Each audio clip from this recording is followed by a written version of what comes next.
off our new series tonight, Sorry, Not Sorry. Relationships have a lot of unspoken rules. These rules are basically guidelines for how people should treat each other. Now, for most of us, the number one rule is loyalty. Loyalty. It's your friend supporting you and being with you no matter what. So if someone is talking bad about you and one of your friends is in the room, they should definitely not join in. That's like rule number one when it comes to friends. Rule number two is this, that if they do hear somebody saying bad about you, they should defend you. They should have your back. The other rules of relationships are part of being loyal too. Rules like, well, don't spill each other's secrets. You don't make friends with people to have them go when you're not around and talk bad about you and spill all your deepest, darkest secrets to other people in a group chat or on Snapchat with other people. Another rule, if you're having a disagreement with someone outside of your friend group, your friend should side with you. That's just how it works. These are the basics. It's like friendship kindergarten. When I lived in Los Angeles a long time ago, I went to a school with a guy who saw me in one of the classes. He's like, he looks like a cool guy, I should get to know him. And so he actually reached out to me and contacted me via MySpace. Has anybody ever heard of MySpace? Yes. Yeah, okay, yes, I'm old, yes. The original Facebook before Facebook, yes. So he contacted me, sent a message on MySpace. He's like, hey man, you want to hang out, shoot some hoops, play soccer, whatever. And ended up hanging out with him. Turned out to be a really good guy. We had a lot in common. Became one of my best friends. Then he got a new girlfriend, and I hardly saw him anymore. He completely changed after he met her. And he basically cut me out of his life. He ended up getting engaged to her pretty quickly, and I thought, it's a little rough in the last few months, but I'm sure I'll at least get invited to the wedding. Nope. When I confronted him about it, how did he respond? Well, I wish I could tell you that he broke down, started crying, and profusely apologized and begged for my forgiveness, and we became best friends all again, and everything was good. But no. In this conversation we had, he actually insulted me further, actually calling me childish. And I'm like, childish? That's the first time anyone but my mom has called me childish. And he basically said, hey, sorry, Adam, you need to just get over it and grow up. People change. That's basically what he said. So yeah, that was a major kick in the teeth. He added a half-hearted, I'm sorry you feel that way, which we all know is code for, but it's really all your fault. So with his words, he said sorry, but he really wasn't. In other words, sorry, not sorry. So yeah, sorry for disappointing you guys, but this series is not about a Demi Lovato song. So you've probably been there too. We all have those moments in life when someone says something that hurts us. Now, in most instances with friends, they realize that they hurt you and they come and apologize and you hug it out and you're good. You move on and you stay friends with them. But then there are those sorry, not sorry moments in life. Sorry, not sorry moments. Now, these are the times where someone hurts you, and when they find out that they hurt you, they couldn't seem to care less. Like the story I just shared.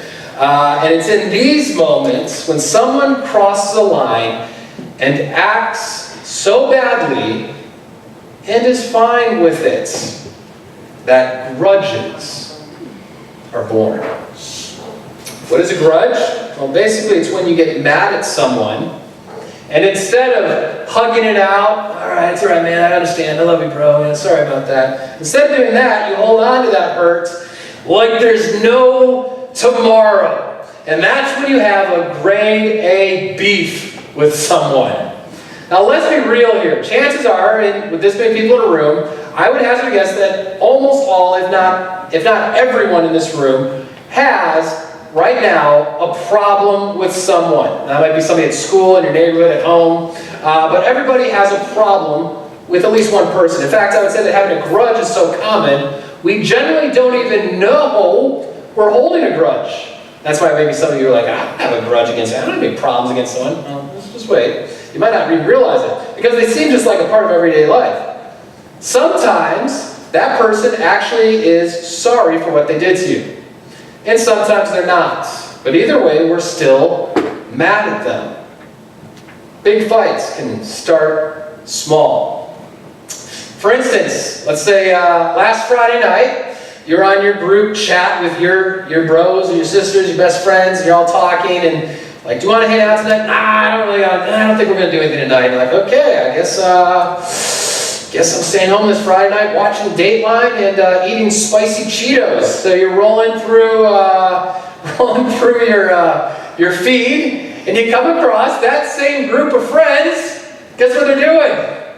Hanging out without you. Yeah. Ouch. And even though you tell them the next day or Monday when you see them, hey guys, it's no big deal, I'm over it. If you're honest, it still bugs you today. Or maybe your resentment is the result of a direct hit on your character. Maybe someone who you consider a friend went and talked bad about one of your least favorite people at school, and they shared all your deepest, darkest secrets with them. Ooh, ouch. And as we all know, snitches get... Stitches. Yeah, metaphorically, of course. Yeah. In reality, you're now holding a grudge against that person, even if they're clueless about how you feel about them. And we'll talk a little about that in a couple minutes. And a lot of times, you're so angry against that person and, I don't even know. You're not hurting them. But grudges aren't just reserved for friends. Family can inspire all kinds of bad vibes. Maybe your parents said no to you going to the most epic party of the year. Or maybe they said no to you borrowing the car. Or maybe they just seem to say no to everything you ask for. Siblings can also find their way onto your grudge hit list. Remember when your sister borrowed your favorite shirt without permission and then spilled salsa on it? Oh. Yeah. Grudge granted. I'm touching on a nerve here. All right. Okay, maybe you're the oldest kid in your family and you have become an Uber driver for your younger brother. Oh, I'm really getting on a star spot here. The only difference between you and Uber is that your payment is right around $0 for driving your sibling everywhere. Love you, Joshua. Thanks for the ride. Yeah, Josh. No, I need a ride. So between soccer practice, your brother's study groups, and going to movies with his friends, you've got a grudge that won't stop against him until he's about 30. So to sum it up, she ruined the future potential of your crush, and she's sorry, not sorry. He was fair game. He ruined your reputation, but he's sorry, not sorry. He claims it was just real talk. Anyway. She ruined your clothes, but she's sorry, not sorry. She says they weren't really that cute anyway. He's ruined your life, and he's sorry, not sorry. He's your little brother, and that's his job. If you're wondering if a sorry, not sorry moment has created a grudge that you're holding onto, well, here's a handy sorry, not sorry quiz for everyone to do. This is really easy. All you gotta do is answer yes or no. And this will help you determine if you do, in fact, have a real beef with someone. Ready? Here we go. Number one. Do you have arguments with someone in your own head? You know, it's the time where you think about them and you tell them what's for, how it really is, only they're not actually standing next to you and your lips aren't moving. Okay? Yes or no? Number two. Are you giving a close friend or family member the silent treatment? Nice. Number 3. Do you consistently subtweet comments or in person or online to someone? Or screenshot them and send them to your other friends with snarky comments? Do you believe what she's wearing? Yes or no? Number 4. Do you leave passive-aggressive comments on someone's Instagram pics? Yes or no?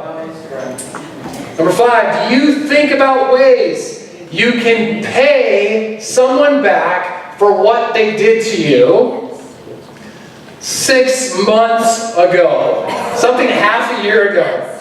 Yes or no? Now, if you answered yes to any one of these questions on the quiz, congratulations! You officially have a grudge. But, have you ever thought about this? Holding on to a grudge can be bad for the other person. Wait, does it not say that? Oh, no. Holding on to a grudge can be bad, not for them, but for you. Have you ever thought about that? Because here's the thing. You can technically be right. You can have all the facts and truth on your side, but it doesn't change the fact that you are stuck in negativity. And that negative place can take a real toll on you. Teenagers, a lot of time, because there's a certain part of your brain called the frontal lobe hasn't fully developed. The frontal lobe isn't fully developed until you're well into your 20s. The frontal lobe is the thing that helps you determine, I wonder what would happen if this doesn't go the way I thought it was. Middle school guys, when you jump out of a tree that's 15 feet in the air, a lot of times you just go for it because the frontal lobe hasn't fully developed, can't figure that out yet of, what if I don't stick this landing? What could happen? A lot of things like, if I send this text, it's out there forever, electronics, and it can be bad and it might cost me a job 10 years down the road. Well, frontal lobe's not fully developed, so a lot of times it's hard for teenagers to think that way of what could happen. Same thing with grudges. Right now, all you can think about is, I'm so angry about what she did to me last week. Or I'm so angry and I hate him for what he did yesterday at school. And all you think about that. Well, if you don't deal with that hatred, that grudge that starts growing, it starts growing and enveloping you, and it can ruin your life months and years down the road. It can take a real toll on you. And let me tell you what I'm talking about. Any crime TV shows, fans out there, Dateline Murder Mysteries, Forensic Files, okay? Riverdale. Sure. A lot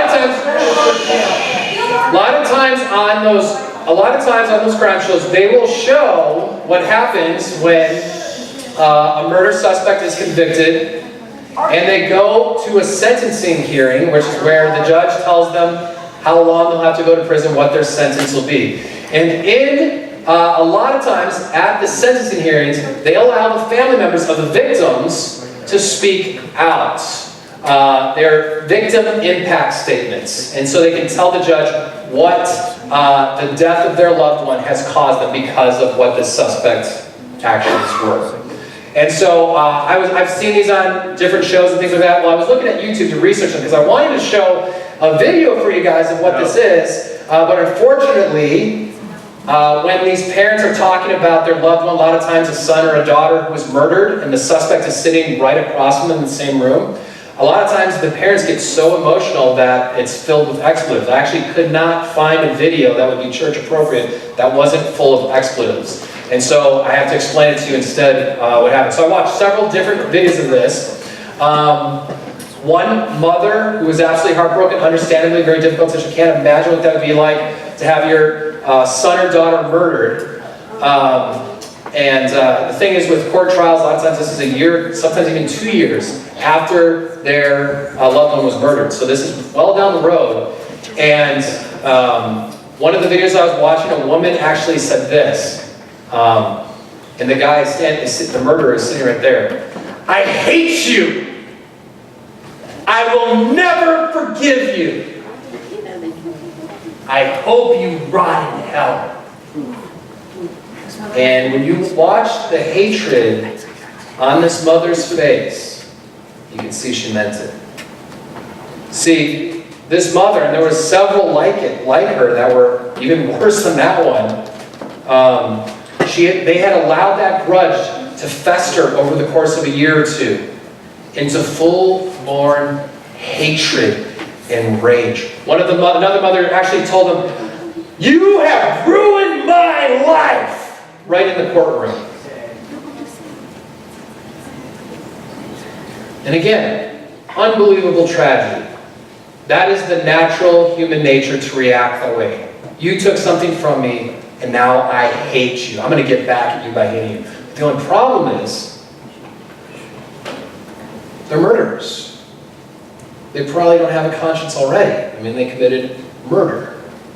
A lot of murderers are sociopaths, which means they actually don't even have the ability to feel bad or remorse for what they did. So these murderers, convicted murderers, are sitting there watching these depressed mothers cry out in their anguish and hatred and rage. And they're just smiling, thinking in their heads, "Good. I killed her daughter, I killed his son, and now I'm victimizing the parents too. This is sweet." So is all that anger and rage that they've allowed to fester because they refuse to forgive the murderer, are they actually getting back at the murderer? Are they making them pay and making them suffer from their hatred? No. The murderer could care less. Who's the only person they're hurting? Themselves. Now maybe you're thinking, "Well, Pastor, that's kind of harsh because, I think everybody would react that way if someone killed your child." However, make sure you guys come back next week, and I will show you a video of another parent whose child was murdered, who chose a different response. So you can watch that next week. Make sure you guys come back. Holding on to a grudge can be bad for you, especially down the road if you allow it to fester and don't deal with it. It can destroy you. You probably won't be surprised to hear that grudges are not a new concept. They go way back, actually like Bible times back.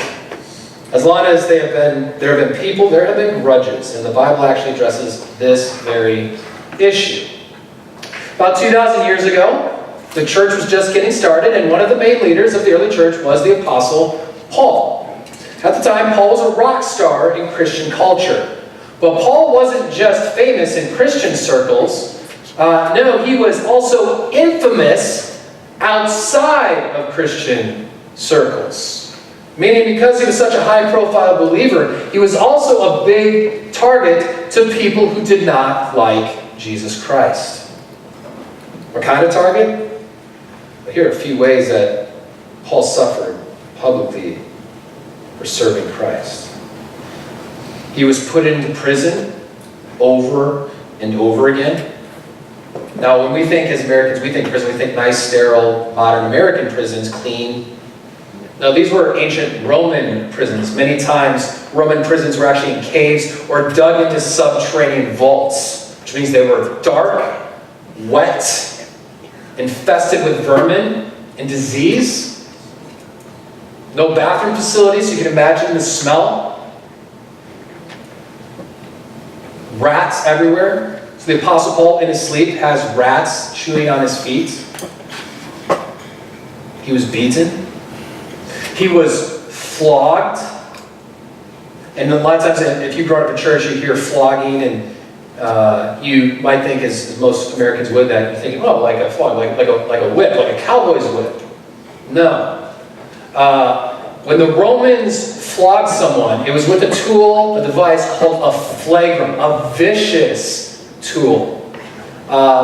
It had a wooden hand grip, and coming out of the wooden hand grip were several leather pieces, straps. And at the end of the leather straps were connected pieces of metal that were designed that when the flagrum was used on the victim, it was designed to remove the skin from the back.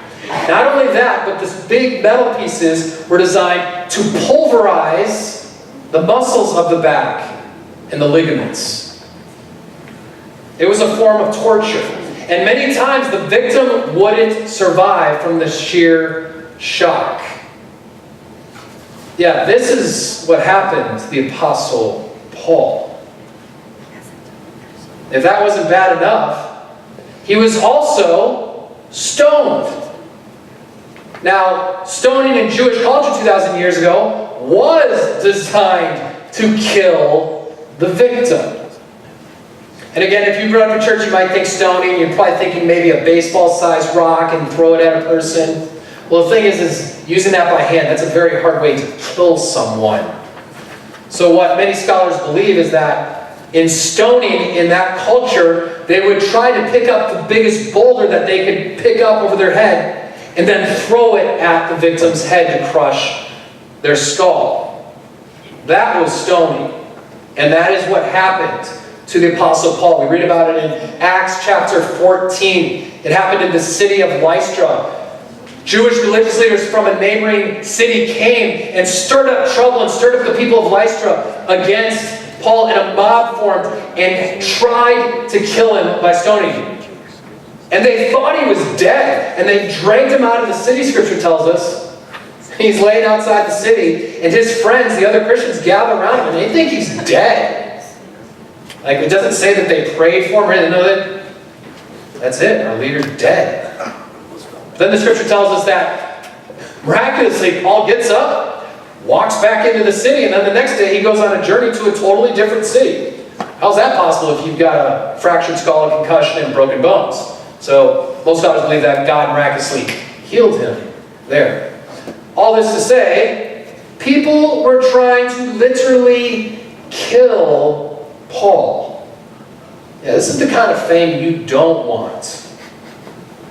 And so here's a guy who's trying to help people, trying to do the right thing, trying to serve God.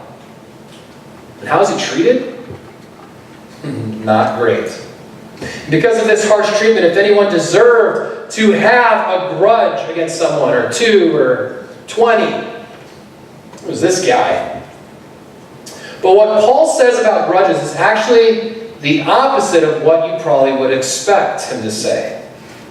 In one of his letters to the church in Thessalonica, which is in the northern part of modern-day Greece, I've actually been there, it's now known today as Thessaloniki.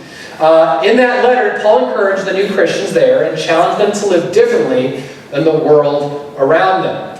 One verse in particular takes an interesting approach to the idea of grudges. And we have it right here. It's from 1 Thessalonians chapter 5. Make sure that nobody pays back wrong for wrong. Wait, what? Paul, really? With what you go through? Now, just being honest, a lot of what we have grudges about, things that we do, when we look back, 6 months later, a year later, most of the things seem pretty trivial, pretty minor issues. But Paul, these people are trying to kill you and you've done nothing wrong. I think about my issues, maybe your issues are, that shirt that your sister got stained with salsa, it can probably be washed. Driving your brother around, it's not so bad. It's not like he really has any other options. But even with Paul, this guy had some legit reasons to be upset. His grudges were not based on salsa stains. People were treating him badly and trying to kill him simply for believing something. But even though Paul had suffered, and for an unfair reason, he didn't believe that his mistreatment required revenge. Instead, he goes on to say this: but always strive to do what is good for each other and for everyone else. Time out. What?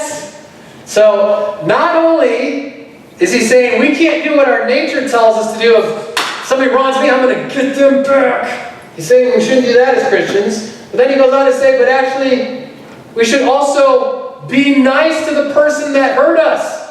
Oh, man, that doesn't seem exactly fair, does it? You know what? It isn't fair. But Paul understood a fundamental truth about grudges. And that truth is this. It's our bottom line tonight. The more you hold... Coming up. There it is. The more you hold on to a grudge, the more it holds on to you. Go ahead and write that down if you have a note card. That's our bottom line tonight. If you don't remember it, anything else, remember that. The more you hold on to a grudge, the more it holds on to you. Say that to your neighbor.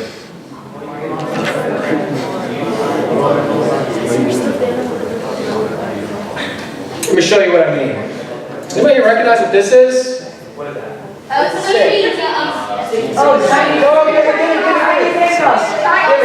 It's a finger trap. That's right.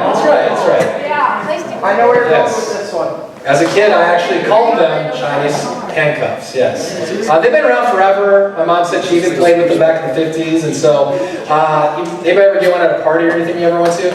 Now, if you've never seen one, raise your hand if you don't know what this is. I've never seen this, but what is this? Okay, so not everybody's seen this before, so I'll demonstrate what these are.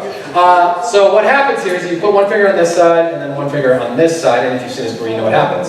So you have your fingers in there, and it's kind of tight, but I can still get out. But then when you try to release yourself by pulling, and this is important, both fingers at the same time away from each other, it gets uncomfortable, and this is way too tight, but it's really uncomfortable. You literally, without breaking it, you cannot get out. It's called the finger trap. I mean, you can't get out.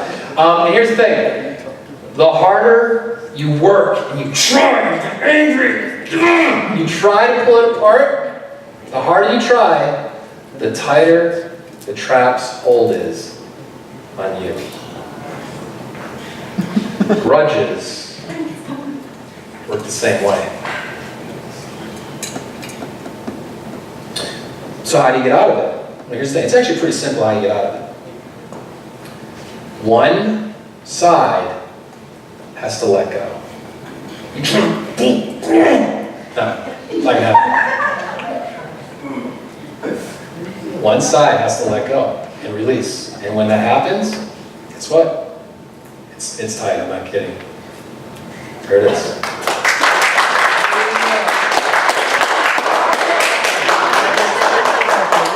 The only way that this trap can be released is if one side decides to stop holding on. And grudges work the exact same way. The only way to find freedom from a grudge, to escape the pain, to release the anger, is for one person to let go.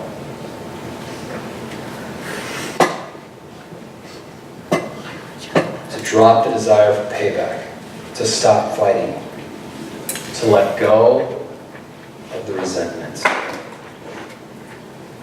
Paul understood that a grudge is like a trap. You get stuck, and the more you fight, the less progress you make. You get worn out. Pulling it apart. No. The more tightly you hold that grudge, the more tightly it holds onto you. And you're not going to get anywhere. No word. But the opposite is true too. No word. Letting go of the grudge may be the first step to getting freedom from the trap. And the ultimate way to release a grudge? Forgiveness. Which is really what this series, Sorry Not Sorry, is all about. And we're going to talk a lot more about forgiveness next week, so make sure you guys come back next week. Now I realize that many of you are stuck in some real pain. Some of you have been hurt, mistreated by people that you care about in ways that I can't even imagine. And I'm sorry if that's happened to you. and it makes things complicated. Eyes up here. Because your hurt is justified. And so is your anger. But I can promise you this. The only way you can find freedom from the anger and resentment is to forgive the other person. Even if they don't deserve it. Because guys, here's the thing. All eyes up here. Here's the reason.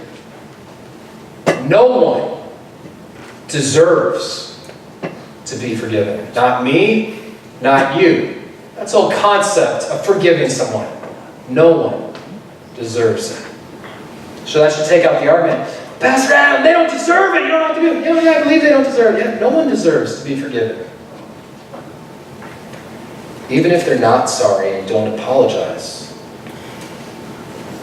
Maybe even especially if they're not sorry. Like in my story that I shared a while ago. Because what forgiveness really means is to give something before they are sorry or ask for forgiveness or deserve it. And I realize that's asking a lot. It won't happen overnight. But here are 3 practical steps that you can take. Here's some practical next steps for you to start taking this week to get freedom from your grudge. Number 1, first, give up. Give up. Give up your right to get back at them. Don't broadcast the decision. Definitely don't tell them about it, because this step is about you, not them. Give up.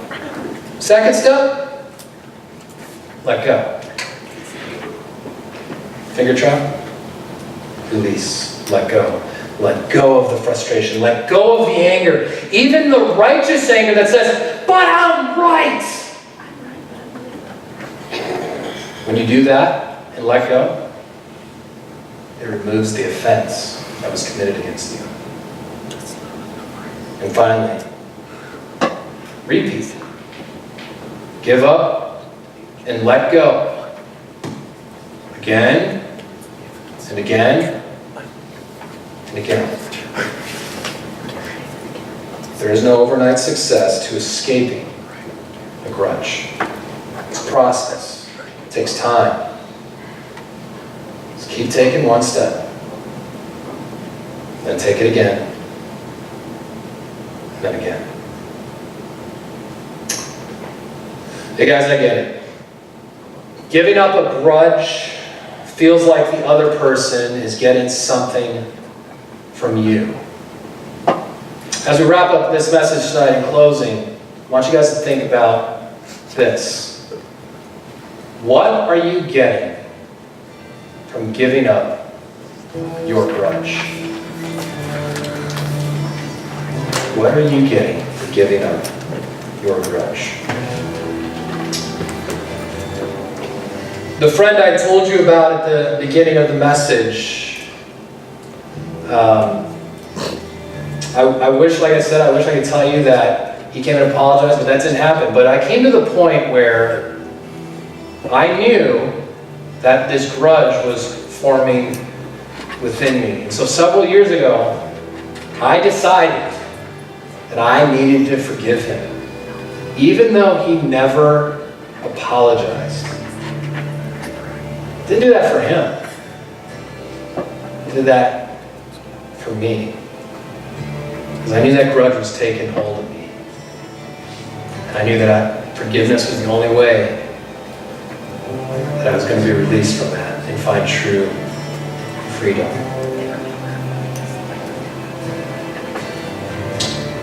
And through that, by doing that, I gained back a friend. And we're friends today. Now, if you could stop replaying that offense over and over in your mind, time would you get back? That time where you spent so much time being angry about them and lost time in working on other things that you could be doing. If you could let go of your need to be right, how much less stress would you be feeling this week? If you could let go of your need to make things fair, what else could you be doing? I know it sounds counterintuitive. I know it sounds unfair, and most of all, I know it may sound impossible. But even though this feels like you're giving up power to do this, letting go actually empowers you, not weakens you, it strengthens you. It allows you to finally be released from the resentment that eats away at you and robs you of joy in life. And when we let go, and when we're kind to those who have mistreated us, like Paul said, we'll experience the very real freedom found when we give up our grudges for good. Invite the leaders to come to the front. Go ahead, close your eyes, bow your heads. Dear Heavenly Father, I don't know all the evil, bad things that have happened to the students in this room, Lord, but you do. I can't comprehend or feel their pain, but you can, Lord.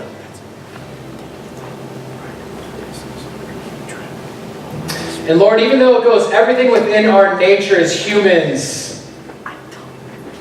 to forgive someone, to release and let go of that grudge and hatred that we feel towards that person that wronged us, I pray that through the power of your Holy Spirit, that you would help each and every student who's gathered here to find the strength and courage to release their grudge and to forgive that person. Not because they deserve it, but because you command us to. And because it's the only way to find true freedom and release from the anger that we feel. I pray that during D groups that you help the students to be open and transparent with what they're dealing with their leaders. And I pray that you would speak through us as leaders and help the students to deal with any of the issues that they're facing this week. I pray those things in Jesus' name. Amen. All right, we're going to switch over to D groups. Transition, high school girls. You can either be with Emma, raise your hand, Emma, or Donna. Raise your hand over there. Yeah, that's not Donna. Middle school girls are with Avery, and high school guys are with Brian right here. And middle school guys can either be with me or them. All right, dismiss D groups.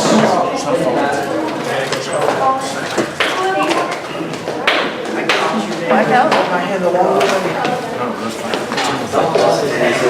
What song?